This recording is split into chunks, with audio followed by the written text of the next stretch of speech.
Half a day, everybody, and welcome to Adelup in the Office of the Governor. I'd like to welcome you all here today as we are proclaiming March 2025 as Social Work Month.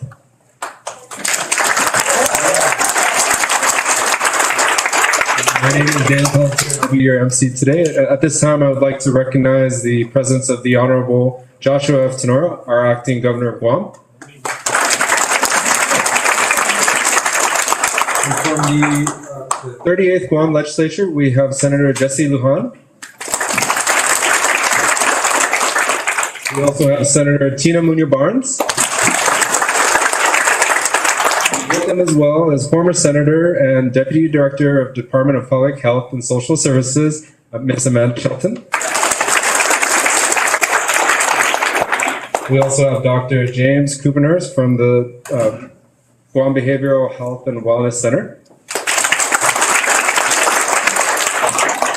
And we have Ms. Lonnie Brennan, Director of the Department of Youth Affairs. With her as well, of course, is Mr. Mike Weekly, Deputy Director of Department of Youth Affairs. At this time, we also want to welcome our notable guests, National Association of Social Workers Guam Chapter Board of Directors, Jamela Santos, President.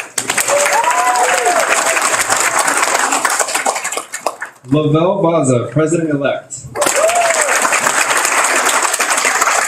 Ms. Shirley Lee Antalan, Vice President. Ms. Janae Green, Secretary. Christina Leon Guerrero, Member at Large. Talisa Kakis, Member at Large as well. Bryn Leon Guerrero, Student Representative. Next, Corey Uggan, Executive Director. We'd also like to recognize Ms. Heidi Kanata, Chief Division Administrator for Child Affairs. Thank you very much. And without further ado, I'd like to open the floor to for opening remarks from Ms. Lavelle Baza, NASW Guam Chapter President-elect.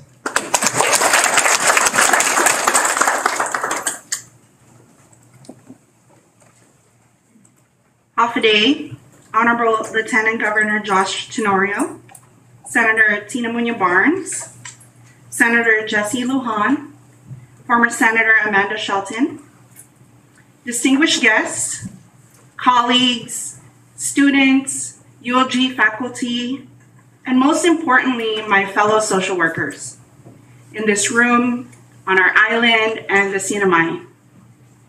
Today, as we gather to proclaim March as Social Work Month, we recognize not just the work we do, but the enduring impact we create. Social work is more than just a profession. It is a calling. It is the quiet courage of showing up when the world turns away. The unwavering belief that even the smallest intervention can change a life. And the relentless pursuit of justice for those whose voices are too often drowned out.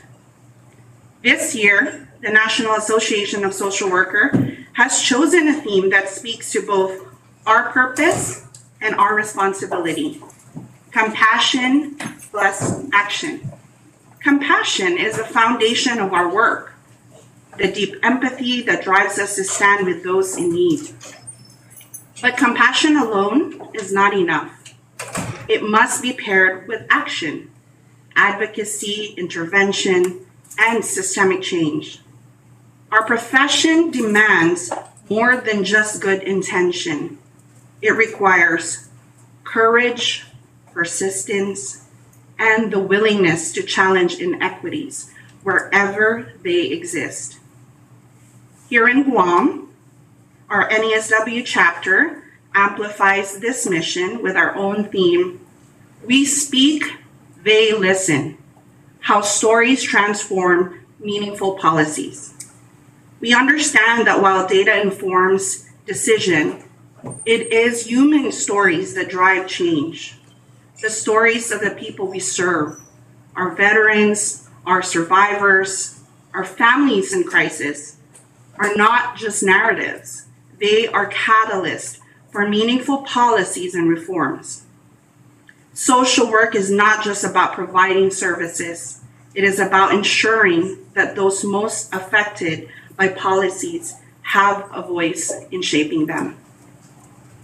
This proclamation is more than just words on a page.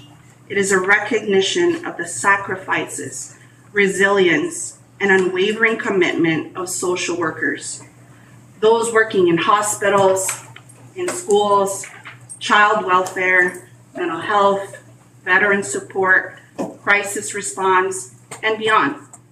It is a reminder that social work is often unseen, but it is never unfelt. And yet, here on our island, we face challenges that test our resolve every day. The rise of substance use addiction, the increased number of individuals and families struggling with homelessness, and the growing mental health crisis. These are not just issues. They are urgent calls to action. They demand bold, collaborative solutions. To our leaders in this room, we ask you not just to listen, but to hear, not just to acknowledge our presence, but to partner with us in meaningful ways.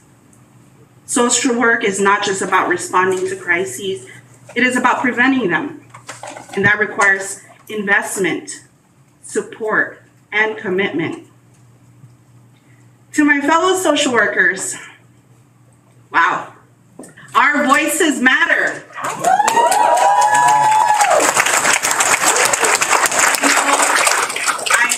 I know, the work can be heavy. I know there are days when you feel invisible, when the system seems unmovable, when you question that you're making even a small difference. But I promise you, you are. Every story you help bring to light, every injustice you challenge, every person you empower to speak their truth, it all matters.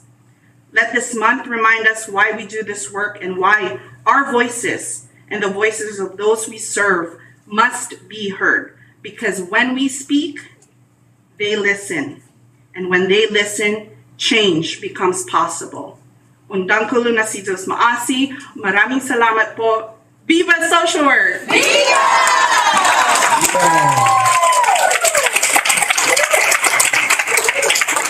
Thank you very much, Ms. Baza. Before we proceed, I'd like to recognize the presence of Senator Shelley Calvo. And now I'd like to give the floor to the Honorable Joshua F. Tenora, our acting governor, for his remarks. Thank you very much. Welcome, everybody. Thank you. Can I ask, I would like to, the social work students, could you stand? Proud, stand up.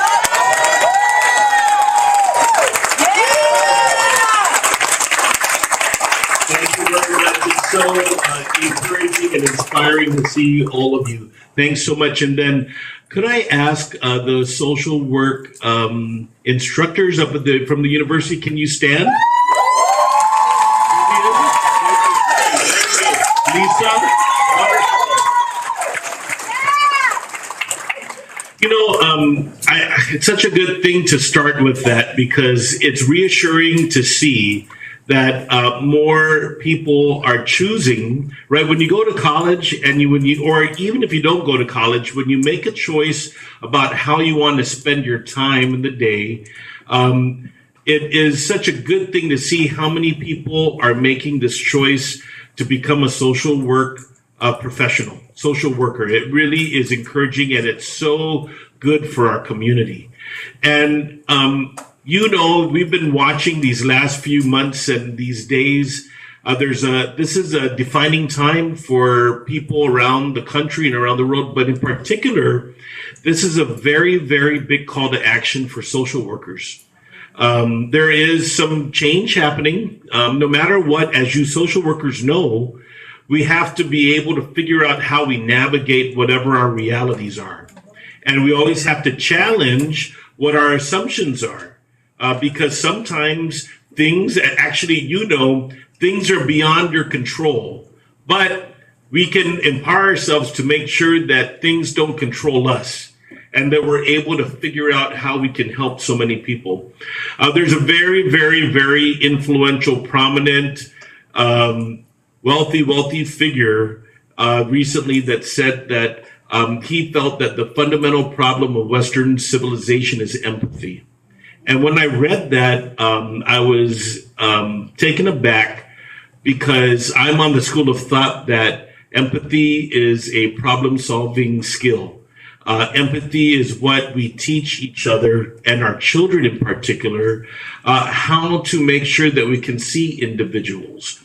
That when we look at data, we think that there are individual stories and not numbers, right? And as professionals, you are in that profession to stand up and make sure that people are looked at as individuals. A few years ago, Lonnie Brennan and I were working at the court, right? She is I think you're a social work, where you said, how's your social work in the beginning? So Lonnie, right? So Lonnie, I didn't mean to do this to you, but so, when we're in court system, right, there's change going on too in probation, right? And so Lonnie was one of the social workers that first worked at Child Protective Services and then got recruited to work at the judiciary as a probation officer. And I'll never forget, we went to this conference in Utah and we had dinner, and she was sharing with me some of the experiences she had working as a CPS social worker, and some of the things that people would be shocked to see. The other day, I was at the police department speaking with the Northern Precinct, and they were talking to me and saying that they would like to have some supports on counseling. Right? They would like to have staff psychologists. I told them, well, I think having licensed clinicians on staff also is good because they're also seeing things, right? When you're doing extractions out there, police are there with you. You're seeing things that maybe you wouldn't know that you would be seeing. And so one of the things that Lonnie and I encountered when we were working on juvenile justice improvements was we had this girl, I'll never forget because she came into my office. We had this girl that violated one of the judge's orders to go to school, right? She was a truant case. She didn't go to school. She went and she came in truancy and she violated the court order and she didn't go to school and she ended up getting detained at DYA. And at that time, DYA had record numbers of detentions. On average, 75 juveniles detained in a single day, which is very, very high. Now I'm pleased that it's further down. It's like around 20, but still that's 20 more, right? I'm preaching to the choir. But so Lonnie comes in and she says, because part of the juvenile justice improvements is trying to make sure that that the children that we're optimizing programs, right? This girl wasn't going to school because the entire school knew that she got sexually assaulted by another student at a public park.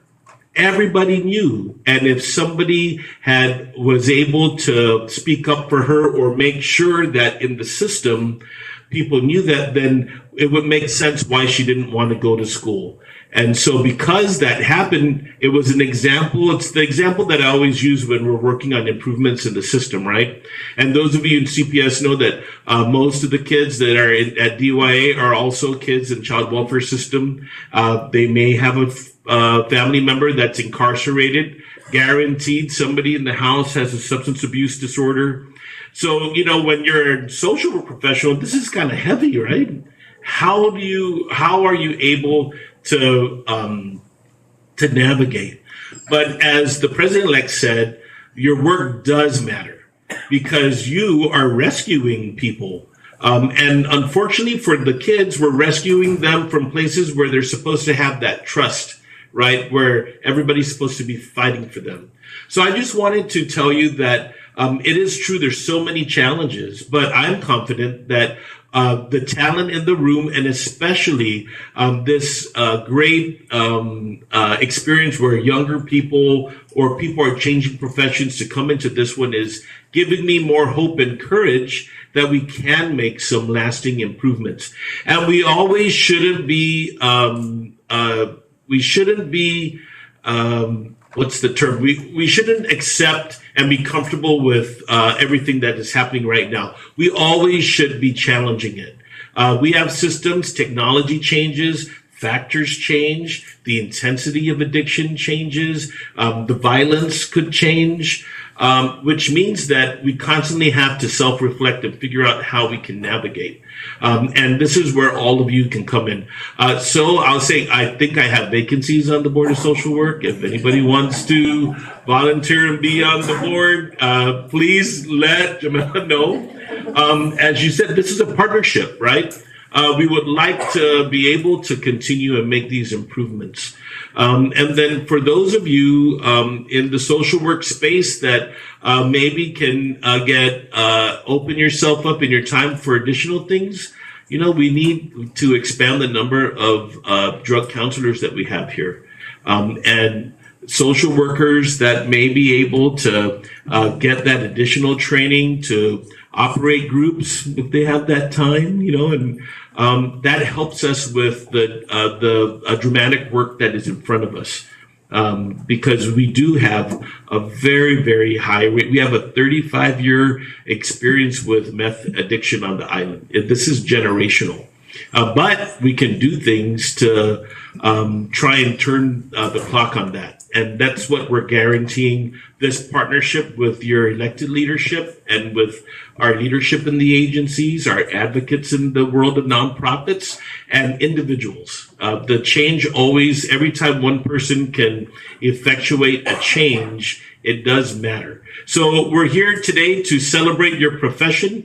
I hope that we look forward to all the improvements that can be done to make sure that your practice, your profession can expand and improve. And we look forward to listening and to hearing the individual stories of our people, but in particular of you folks in this profession. Viva social workers. Viva!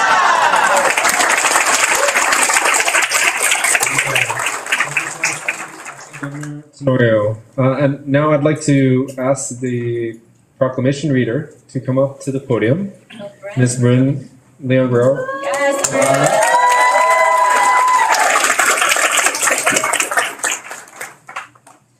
No pressure. I'd also like to recognize the presence of Senator Therese Terlahi.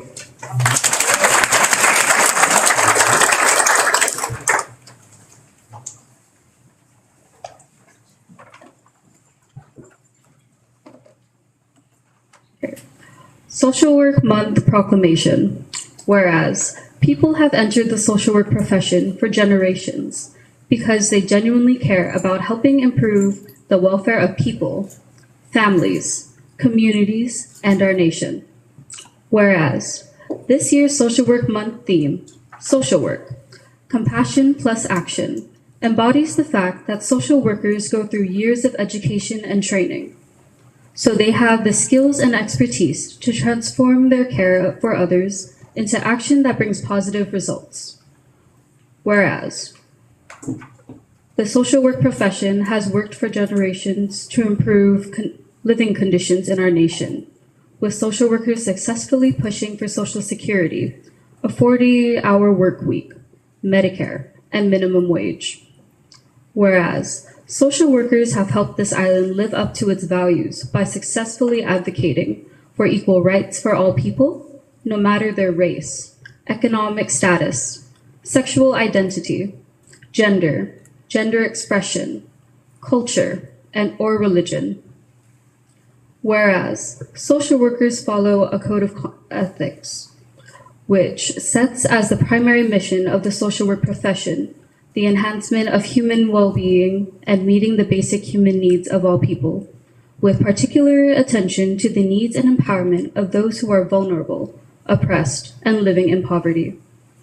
Whereas, the social work profession is one of the fastest growing professions in the United States, with more than 800,000 people expected to be employed as social workers by 2033.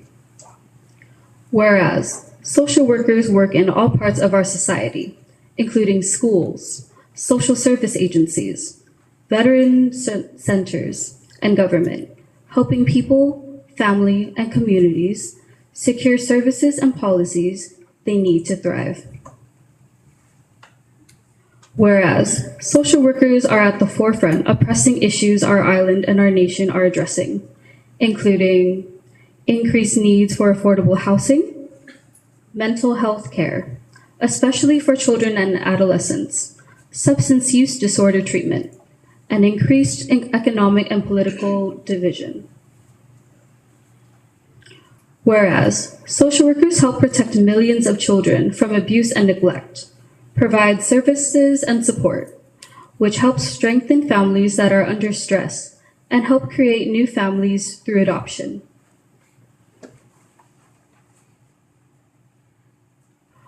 Whereas, research proves the presence of social workers in schools, hospitals, and assisted living facilities improve education and health outcomes and quality of life for students, patients, and residents. Whereas, social workers, rooted in the spirit of Inafa Maulik, continue to stand ready to assist our island in overcoming present and future challenges, including ending gender-based violence, creating safe educational spaces, addressing poverty and homelessness, improving health and mental health care for all, and urging lawmakers to adopt reforms that promote the dignity and worth of all people. Now, therefore, I, Joshua F. Tenorio, Aktu Megatlahin, Guahan, Acting Governor of Guam, by virtue of the authority vested in me by the Organic Act of Guam as amended, do hereby proclaim March 2025 as Social Work Month. And I further cause the Great Seal of Guam to be affixed in the capital city of Agатna on this 7th day of March in the year of our Lord, Anno Domini 2025. Viva Social Work Month. Thank you